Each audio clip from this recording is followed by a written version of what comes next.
Hey everybody, welcome to another installment of One Bypass, One Stroke, One Survivor with my dad, Bill. And this one I'm excited about because after wrestling and arguing and cursing back and forth at each other, I got my father to agree to limit this installment to the 5 most important things you need to know if you're coming home from the hospital or rehab having survived a stroke. Now, in defense of my father's position, he felt that there's many. I'm sure he's right. He is the survivor. I'm a spectator in his survival of a stroke. But I begged him to just limit it to 5 so we can tell you the 5 most critical things that the new survivor coming home needs to know to make sure that they're safe in their home. So we agreed that we could probably do another 5 and another 5 and another 5, and we can do that in parts 2, 3, 4, etc. So be sure you subscribe to my dad's channel and like this video if you do, and add some comments as well. So let's dive right in. Dad, what are the 5 most important things the stroke survivor needs to know to safely return home?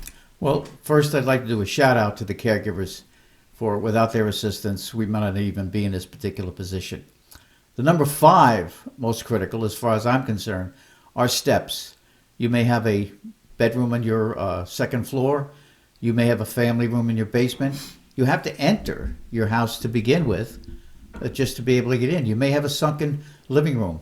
Each one of those is going to need a rail because of my right side weakness, a rail on my left-hand side.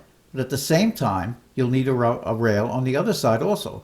For when you want to descend into those particular areas you just came from, you need to be able to hold on to another rail again on this side so you can descend properly. Now, if it's 14 steps, I can understand. If it's 3 steps, you may be tempted to say, you know what, I'll go down backwards. Not a good idea. A very foolish idea. Just picture yourself falling down 3 steps, or if you get a little gamier, just picture yourself rolling backwards down 14 steps. So that's what even steps coming into the house. You'll need steps going up and coming down for you to exit the house when you need to go out to a doctor's visit or whatever the case may be. So steps on both sides, up and down, for the rails, I should say, up and down on both sides to eliminate any really danger that you might find yourself in. And also, as someone who's assisted my dad making his way up and down steps, you got to also be behind him, because as he's throwing his weight through a house threshold or up to that next step, he has a tendency to just be a little imperfect with his balance as he's putting his weight onto that next step. So someone should be behind the stroke survivor to make sure that if their weight suddenly wants to go back the way they came, you're there to kind of give them a shove. Because I know, as someone who's helped you with that, I commonly am pushing your weight forward. And that would be especially upon entering your home. Right. There's no pull bars that you're going to be putting on the outside of your front door, right, just for aesthetics alone. So it's a you'll threshold need somebody you're reaching behind for, you. right. Definitely. So number 4, Dad. Okay. Number 4 It's a living room. I have to keep on forgetting. That's okay. It's a living room. Yeah. It's Number 4 is the living room.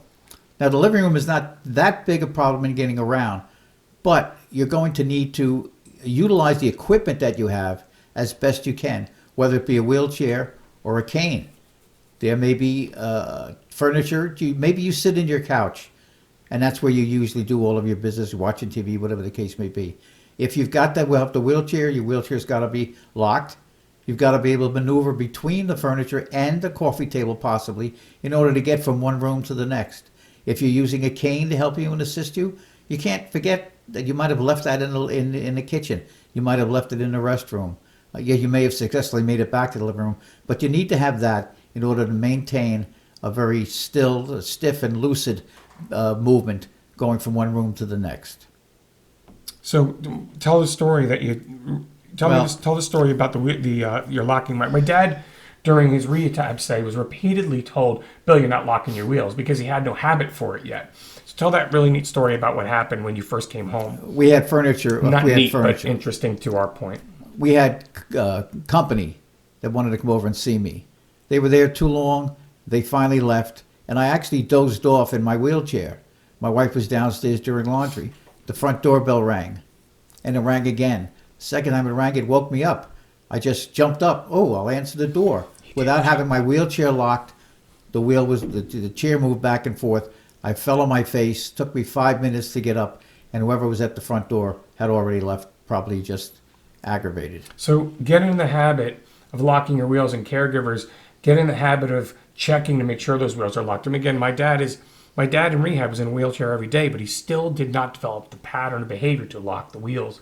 And there he was falling right out of his chair. Yeah, it was over and over again. Bill, lock your wheels. Bill, lock your wheels. When I walked with the cane, it was Bill, look up. Bill, look up. So number 3. Number 3 is the kitchen, dining room. Kitchen area is probably where you spend a lot of your time.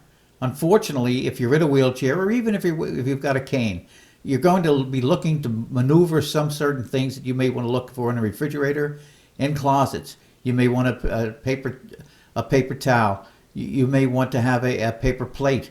You may want a glass of milk or orange juice. Opening the refrigerator as carefully as you can. And unfortunately, when you look in the refrigerator, those containers of milk usually find themselves, or juices or creamers usually find themselves on the top shelves. You can't reach that. You stand up in your chair, you're putting yourself in a great deal of danger. Then you've got to sit down with a product in your hand. You want to be able to make sure that the things you're trying to reach for are at arm's length, that a little above your waist that you can reach for. Not that you've got to sit in a chair or get up dangerously and raise your hand to try to pull something out of the refrigerator and then bring it down and then sit down, okay? Or even bring it down lower. If there's something low that you've got to bring yourself forward, there's a possibility, and I've done it before, putting away a piece of cake that I snuck in the middle of the night, fell right on my face, He does tore this the a tore lot. tore the meniscus in my leg. So you've got to just make sure that everything for your safety is at arm's length. So make that sure you the can devil reach dogs properly. are here, not here. Number 2, Dad. Number 2 is The bathroom. I don't know. I mean, the this- bedroom, This the is bedroom. amazing. Number two was the bedroom. Yeah. We already did the bathroom? No, bathroom. No. Bathroom we didn't do yet. Bedroom. Okay. Bedroom. Now, your bed and night tables are set up in a certain fashion, and they've been that way for a long time. Every once in a while, your wife, the caregiver, may want to put something around and change the room around a little. Upon trying to get into your bed, if you've got this particular situation, you need to use your stronger side.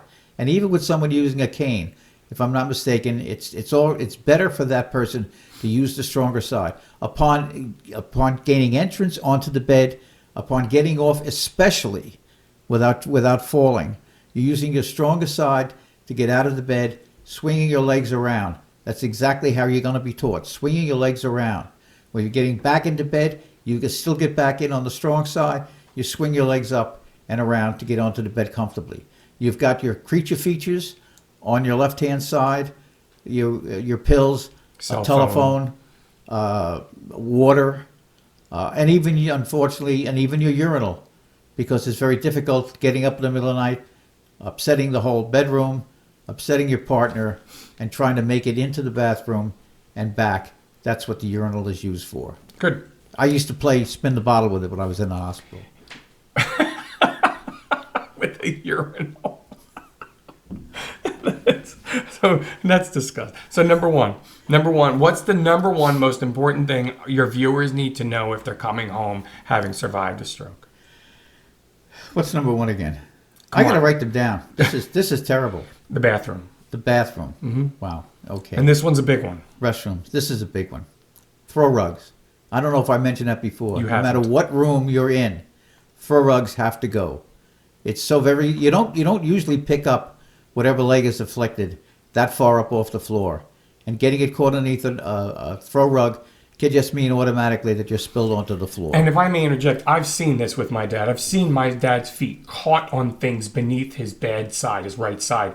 And when it's caught there, you and I, if you're able-bodied like I am, you can just kick it out of the way. He can't do that. If there's something that's trapped underneath that leg, you can't, it's an immediate fall risk, because what he cannot do is reposition his feet in such a way that it clears the obstacle. He has to get help clearing that obstacle. He has to concentrate and focus, because it could immediately mean he's going down.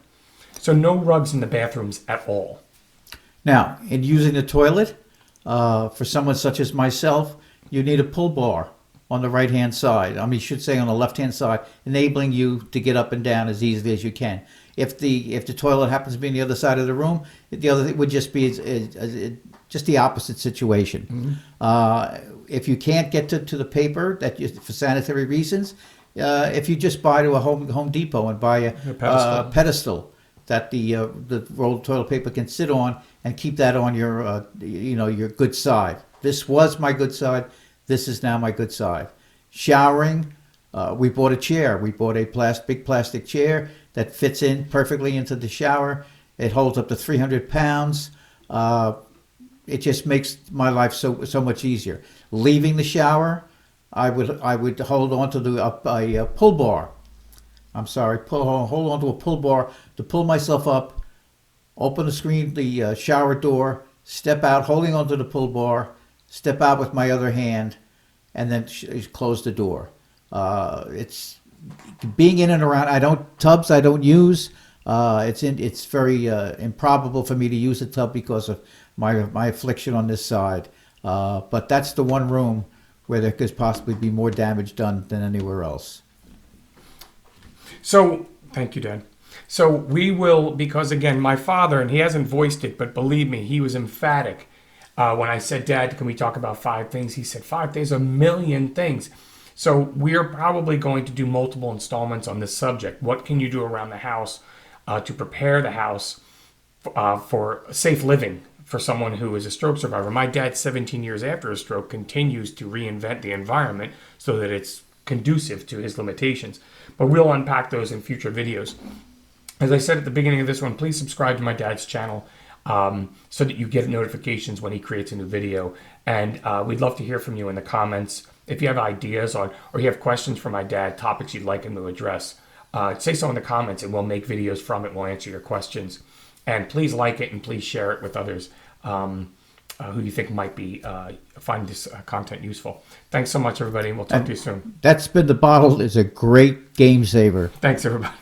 Goodbye.